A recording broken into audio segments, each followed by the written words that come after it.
আসসালামু আলাইকুম। এখন দেখবেন সংবাদ শিরোনাম।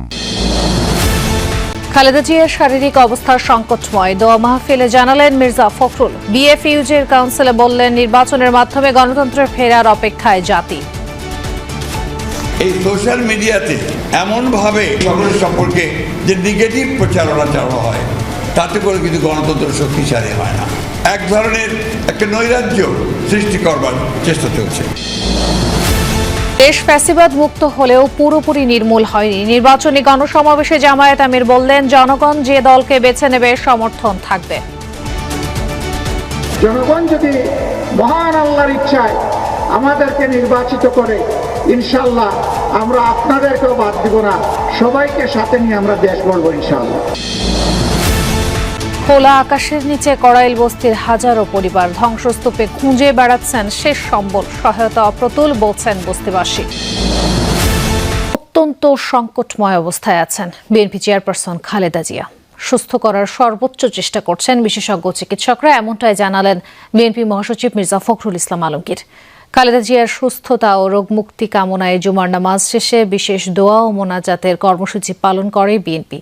প্রেস ক্লাবের পৃথক এক অনুষ্ঠানে মির্জা ফখরুল বলেন, নির্বাচনের মাধ্যমে গণতন্ত্রে ফিরে যাবার অপেক্ষায় গোটা জাতি। 23 নভেম্বর ফুসফুস ও বুকের সংক্রমণ নিয়ে আবারও হাসপাতালে ভর্তি হন BNP chairperson Begum Khaleda Zia.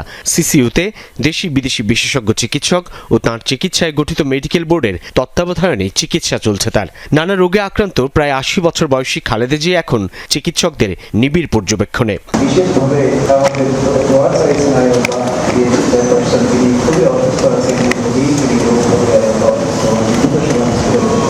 BNP chairperson Khaleda জিয়ার সুস্থতা ও রোগমুক্তি কামনায় দেশব্যাপী শুক্রবার জুমার নামাজ শেষে বিশেষ দোয়া ও মোনাজাত কর্মসূচি গ্রহণ করে বিএনপি। তাঁরই অংশ হিসেবে নয়াপল্টন মসজিদে অংশ নেন মহাসচিব মির্জা ফখরুল ইসলাম আলমগীর, সিনিয়র যুগ্ম মহাসচিব রিজভী আহমেদ সহ দলের নেতাকর্মীরা। বিএনপি মহাসচিব জানান, সংকটময় অবস্থায় আছেন খালেদা জিয়া, দেশবাসীর দোয়া চান তিনি। গতকাল রাতেই ডাক্তাররা বলেছেন যে তার অবস্থা, শারীরিক অবস্থা অত্যন্ত সংকটময়। দেশনেত্রী বেগম খালেদা জিয়ার রোগ মুক্তির জন্য পরম করুণাময় আল্লাহ তাআলার কাছে দোয়া চেয়েছি।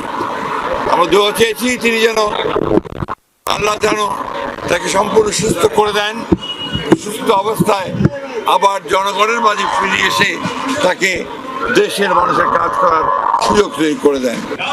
এদিকে দুপুরে জাতীয় প্রেস ক্লাবে বাংলাদেশ ফেডারেল সাংবাদিক ইউনিয়ন বিএফইউজে একাংশের দ্বিবার্ষিক সম্মেলনে যোগ দিয়ে মির্জা ফখরুল বলেন, গোটা জাতি নির্বাচনের মধ্য দিয়ে গণতন্ত্রে ফিরে যাবার অপেক্ষায়। সামাজিক যোগাযোগ মাধ্যমে নৈরাজ্য সৃষ্টির নানান চেষ্টা গণতান্ত্রিক যাত্রাকে বাধাগ্রস্ত করছে বলেও জানান বিএনপি মহাসচিব। এই সোশ্যাল মিডিয়াতে যেহেতু সেখানে কোনো দায়বদ্ধতা নেই, যা খুশিটাই বলা যায়, এমনভাবে রাজনৈতিক দল, রাজনৈতিক ব্যক্তিত্ব, সামাজিক ব্যক্তিত্ব, ব্যবসায়ী সকলের সম্পর্কে যে নেগেটিভ প্রচারণা চালানো হয়, তাতে করে কিন্তু গণতন্ত্র শক্তিশালী হয় না। এক ধরনের একটা নৈরাজ্য সৃষ্টি করবার চেষ্টা চলছে।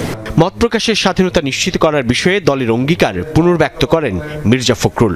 আমরা আমাদের 31 দফায় খুব পরিষ্কার করে বলেছি যে আমরা নিশ্চিত করব গণমাধ্যমের স্বাধীনতা, অর্থাৎ এ ব্যাপারে আমাদের কমিটমেন্ট পরীক্ষিত, নট দ্যাট যে আমরা শুধুমাত্র কথার কথা বলে আমরা এই কথাগুলো বলছি, এটা আমরা আমাদের পরীক্ষার মধ্যে নিয়েছি। এদিকে প্রেস ক্লাবের সামনে এক কর্মসূচিতে যোগ দিয়ে বিএনপি চেয়ারপারসন উপদেষ্টা জয়নুল আবদিন ফারুক নির্বাচন বানচালে নানান ষড়যন্ত্রের শঙ্কা প্রকাশ করেন। আসল প্রেতাত্মা বিদায় নিল, পলাতক হলো তাদের দোসরেরা বাংলাদেশে এখনো। রাজধানীর বাইরে দেশের বিভিন্ন স্থানেও বিএনপি চেয়ারপারসন খালেদা জিয়ার সুস্থতা কামনায় দোয়া ও মিলাদ মাহফিল হয়েছে। নাটোরের বঙ্গজল এলাকায় এনডিটিআই জামে মসজিদে দোয়া মাহফিলের আয়োজন করে বিএনপি। এতে অংশ নিয়ে বিএনপি নেতা রুহুল কুদ্দুস তালুকদার দুলু বলেন, দেশে চলমান সংকট সহ আগামী নির্বাচন ও পরবর্তী সময়ের সংকট কাটাতে খালেদা জিয়াকে প্রয়োজন। পরে বিএনপি চেয়ারপারসনের সুস্থতার জন্য দেশবাসীর কাছে দোয়া চান দুলু। বাংলাদেশের যে সংকট বিরাজমান, আগামী নির্বাচন এবং পরবর্তীকালে যে সংকট আগামী দিনে আসছে, এই সংকটময় মুহূর্তে বেগম খালেদা জিয়াকে এদেশের মানুষের জন্য অত্যন্ত প্রয়োজন। খালেদা জিয়ার সুস্থতা কামনায় দোয়া ও মিলাদ মাহফিল হয়েছে মাদারীপুরেও। জুমার নামাজের পর এর আয়োজন করা হয়। এই সময় বিএনপি ও সহযোগী সংগঠনের নেতাকর্মীরা বেগম খালেদা জিয়ার জন্য আল্লাহর দরবারে দোয়া চান।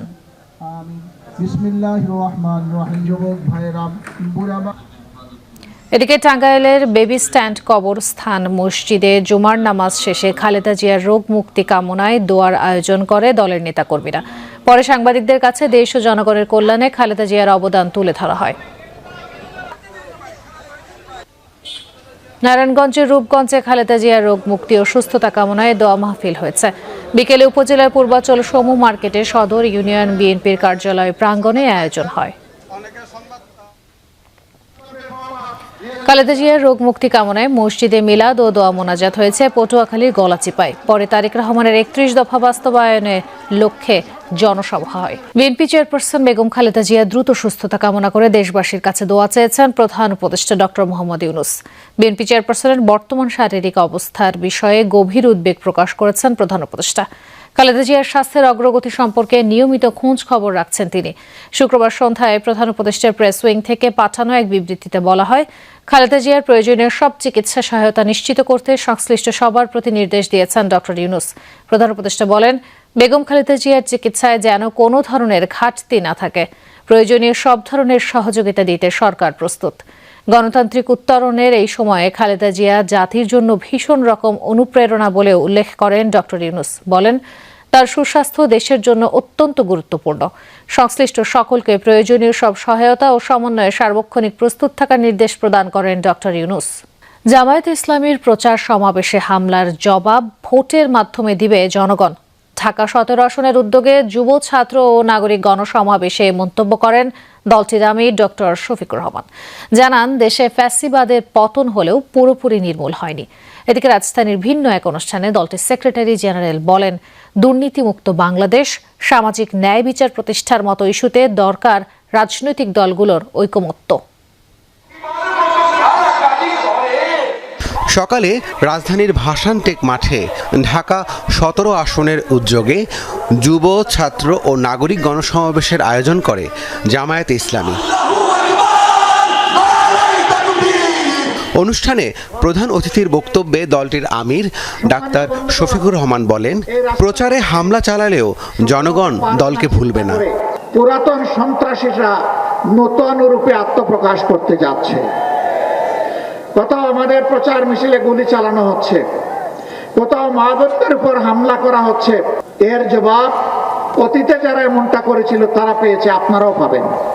দেশের জনগণ বস্তা পচা রাজনীতি আর দেখতে চায় না উল্লেখ করে তিনি বলেন, ক্ষমতায় গেলে দেশের সব রাজনৈতিক দলকে নিয়ে সরকার পরিচালনা করবে জামায়াত।